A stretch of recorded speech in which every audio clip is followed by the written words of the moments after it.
Welcome to the Build a Life After Loss podcast, uplifting support for your grief and healing journey. We're here to encourage your hope in the future and strengthen your confidence so that you can build a life of purpose and joy. I'm your host, Julie Clough, certified grief coach. Hello, my friends. Welcome to episode 103, Being Emotionally Stable in a Chaotic World.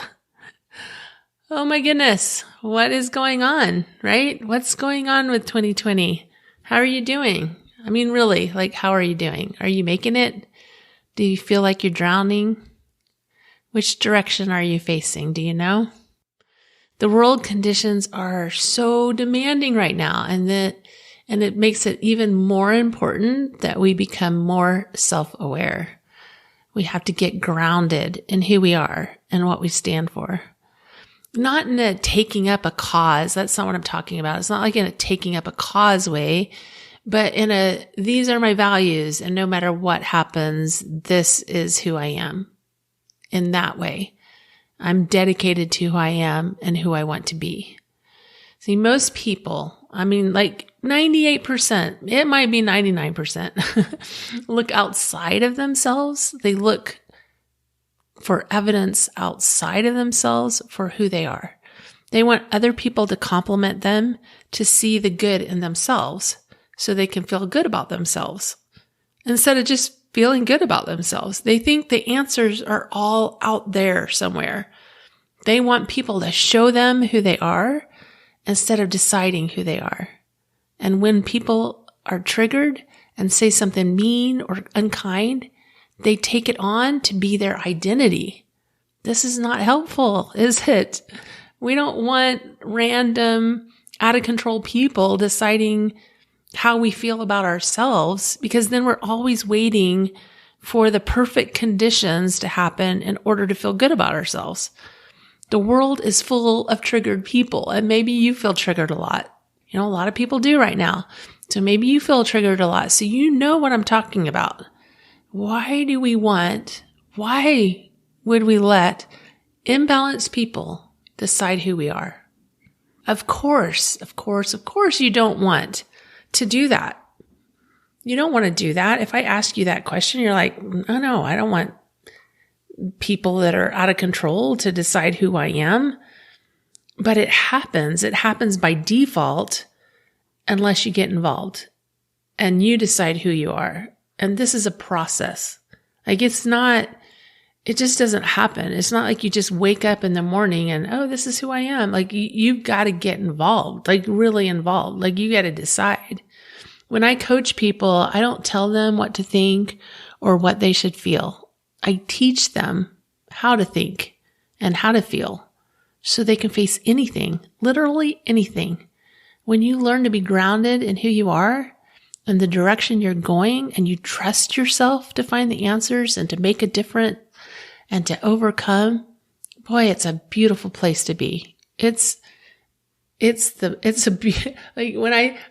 that, it's a beautiful place to be. In my mind, I saw blue skies and green trees, and this doesn't make any sense, but green trees and the sandy white beaches with the glistening blue water. It's a beautiful place to be. My daughter was telling me about her physical therapist who asked her to stand still. He said, I just want you to stand there. And then he pushed her, gently, but he pushed her and she lost her balance. And he said, it's because you're not standing right. And like most people, when you stand, you're standing back on your heels instead of being centered on your foot. So he taught her how to be centered on her feet, and then he pushed her again, and she didn't lose her balance. She stood strong, and she could see the difference. She could feel the difference. And that's what I'm talking about. That's what I'm talking about, is being in that place where it doesn't matter if you get pushed or shoved, you're grounded. When you aren't fully centered, if you aren't fully centered in who you are easily pushed over. That's what you're feeling while you're trying to work through your grief, because in grief, we're not fully centered, are we? you need support. That's why you have to start paying attention and not just letting things happen the way they happen. We all have the power of choice. We have to start realizing that other people's ideas are just opinions and not facts. We have to start realizing that we are viewing our world from our current perspective, and other people are coming from their perspective. And then we're kind of running into each other. And that's what's happening. Have you ever had the VR experience, the virtual reality? Like you put the headset on and it creates this kind of 3-dimensional 360 experience where you're in a totally different place than where you're actually standing. I've done those before. I've put the helmet on and I've seen the pictures, and it's so disorienting because my mind is saying, this is not, like, what I'm seeing is not actually where I am. So I'm kind of, as I'm moving, I'm thinking, oh, am I going to run into a wall that I can't see because I'm looking at a different reality? And it's very disorienting because you are actually, it's like you are taking on this whole different reality. And each of us are in our own VR experience. Think about that. Every single one of us has a different perspective, a different viewpoint, different experiences that have shaped the way they see things. And sometimes, often we have experiences that shape the way we see things so that we don't see things in a way that's helpful. And that's why we find ourselves in depression, anxiety, despair, disappointment, is because we're not seeing things in a way that is going to be most beneficial for us. And that's why getting involved in who you are and who you want to be is vital. I've been reading a book called Mega Human by Deepak Chopra.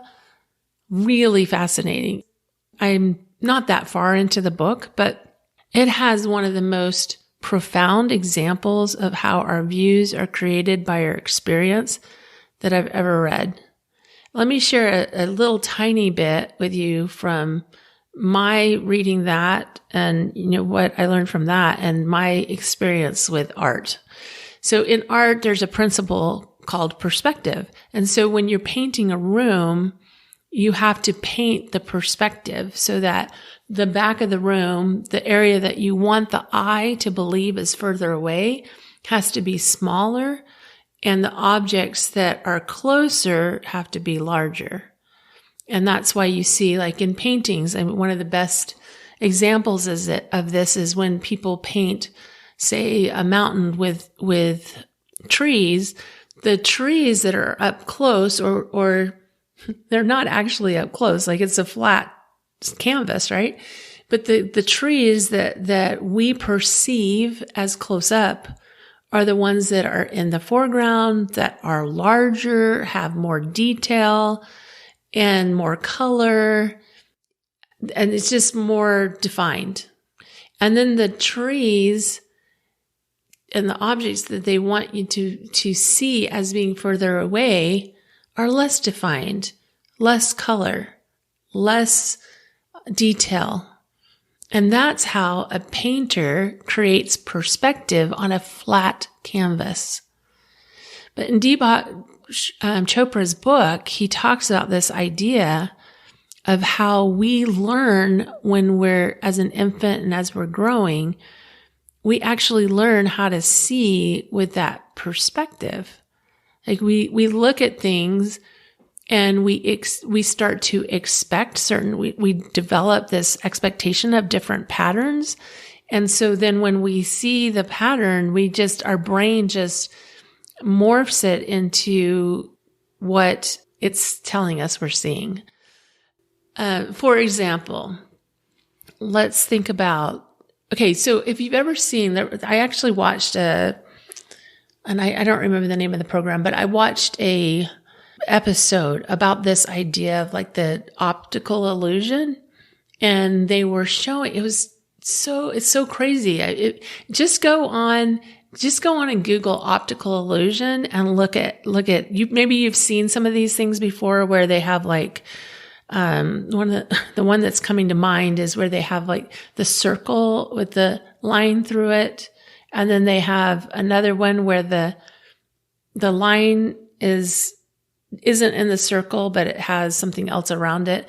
And our mind visually believes that the line that's outside the circle is bigger than the one inside the circle. Go on, like I said, go on and Google and look at optical illusions. There was one like that really stood out to me on this program where they were showing this board, and it was the craziest things. It was like they had this sticker that was a certain color, and when they put it on one side, it looked like it was almost white, and when they put it on the other side, it looked really dark. And it was mind blowing. And so that's what happens like with our perspective. Like we can see this in the way that our eyes interpret things. And the reason that these optical illusions happen is because we're going by assumptions. We're going by the assumptions and the way that our brain interprets things. That's why, because our brain is looking at it and it's going, okay, I see this object, this is the way we interpret it. So it's not actually showing you the reality, it's showing you the interpretation of reality. Crazy, crazy stuff. Anyway, I just think it's so interesting. Our mind adjusts things to how we have learned to view the world. Let me say that again. Our mind adjusts to things to how we have learned to view the world. If you grew up in a household with certain belief systems, certain ideas, certain ways of doing things, you have a different perspective from someone else who learned and grew up in a completely different environment. You just do. You just do. And you take on some things that I've talked before about beliefs and what beliefs are. And we end up taking on beliefs that are actually not true, and are not helpful.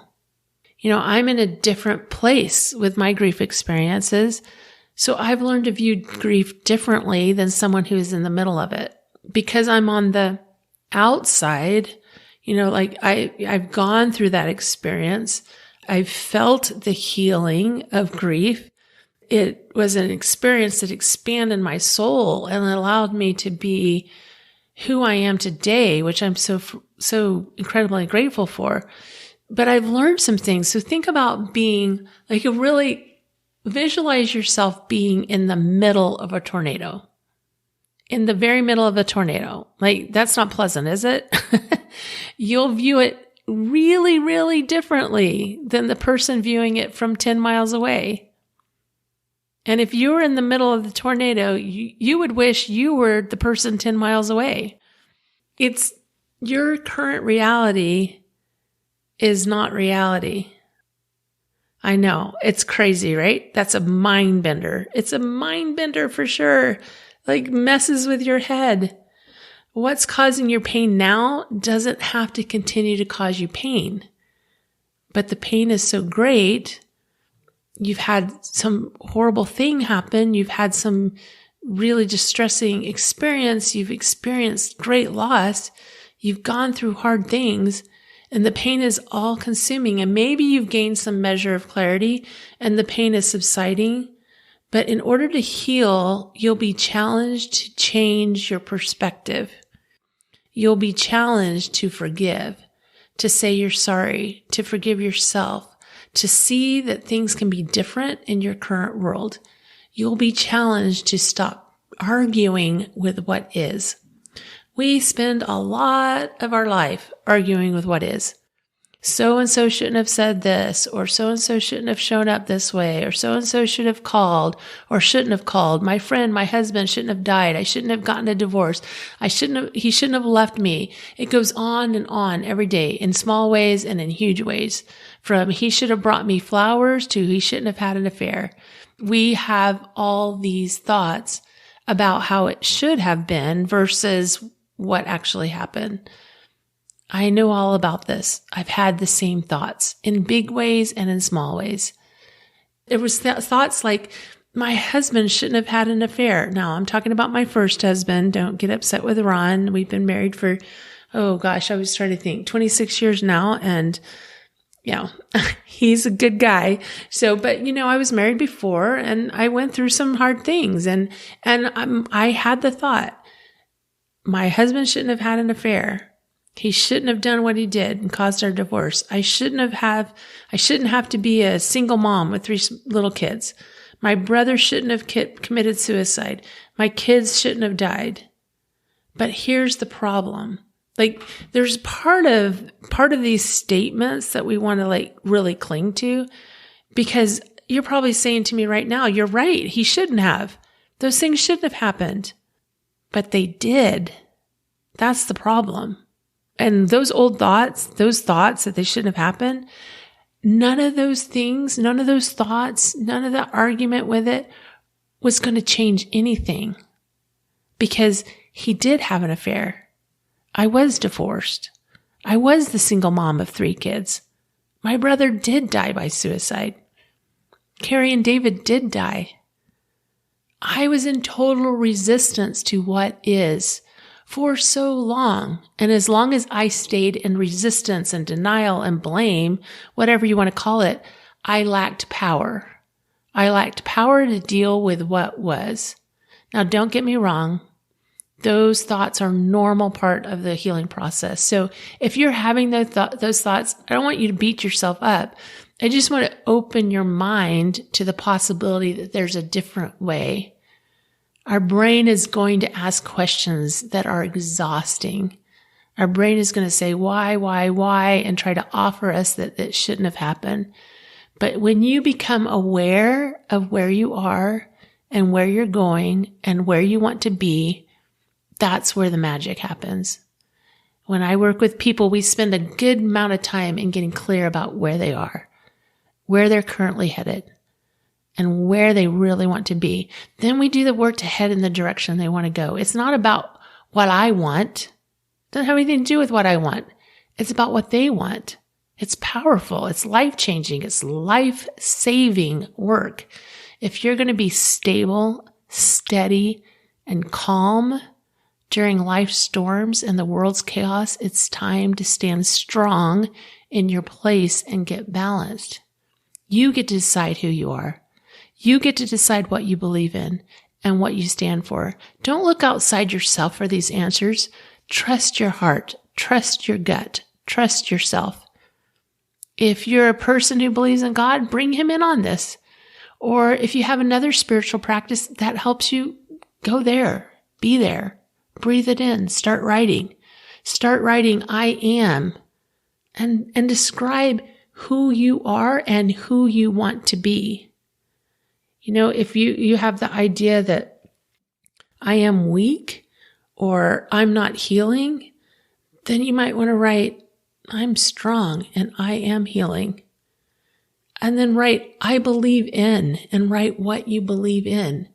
And I stand for truth. I stand for honesty. I stand for kindness, whatever that is. Then believe it. Believe it until you have new insight to add to it or to strengthen your conviction. It's a loving place. It may bring you to tears even because you feel it so deeply. It may be hard at first because you're not used to doing this. So if it's hard, that's okay. It may be hard the first time to write this out for yourself because you're not used to asking yourself the question and getting the answers from within. It takes practice, but it's worth the practice. When you do this, it's powerful. There is power in deciding who you are, where you're going, and where you want to be. It changes your life. It changed my life. This week, I hired a coach that I've worked with before that I had planned on working with again, but I'd been wanting to work with him again for a while. And this is like high level coach. It's like the big bucks to work with people at that level that can help me get where I want to go, because they've been where I am and they're at a higher level. But it's worth every penny. It's worth every penny for me to work on my brain and to get me aligned and to get me strong in who I am and where I'm going and how I'm going to get there. Like, it's worth everything. And I had been kind of arguing with myself over the last, seriously, it's been too long, several months, about doing this again. Like, I always work with coaches. I have, sometimes I have more than one coach at a time helping me with different things. But this particular investment was a pretty good investment. And I just like, I don't know if I'm ready. I don't know if I've done the things, blah, blah, blah. I had all this drama in my head. Maybe you've had this drama too. And I was in the airport by myself, getting ready to fly home from Florida to Salt Lake City, after, my dad's funeral. And I was in the airport, and that thought and feeling came to me again. It's time, Julie, you need to do it. And I found the old arguments coming up and then I heard very distinctly, do it now, send the message now. And I did. I sent the message and I said, hey, last time we worked together, you offered me this package. Is that still available? What do we need to do to work together again? And that has only been 4 days ago. Let's see. I'm trying to think. Yeah, 4 days ago, less than. And it's already magic. Like, once I made the decision and got out of all the confusion of it, it's like been, I don't know. It changes me. I see this in the people, when I work with people, the minute they make the decision to call, the minute they decide to meet with me, the minute they decide to invest in themselves in a program that's going to help them walk step by step, things start to shift immediately, because we're heading in the direction that we want to go. I thought about you when I was going through this process of hiring my coach this last week. I thought about you because I hear all the time, I talk to people and they go, I've been thinking about this for a year, or I've been thinking about this for a while. I just didn't know. And there's all that hesitancy and all that concern and so forth. And we put off what's important because we hesitate and we doubt. But just know that I'm here for you. Let's talk. Let's talk about how you can stand in your power and how you can decide where you want to go and how you can get there. Let's talk about that. Let's talk about the ways that you personally can apply the work that we've been talking about on this podcast. Maybe you've been listening for a while. Let's apply it to your life. Let's figure out what the best strategies are for you. Okay? You have a wonderful week. Remember, I believe in you. Love you. Bye.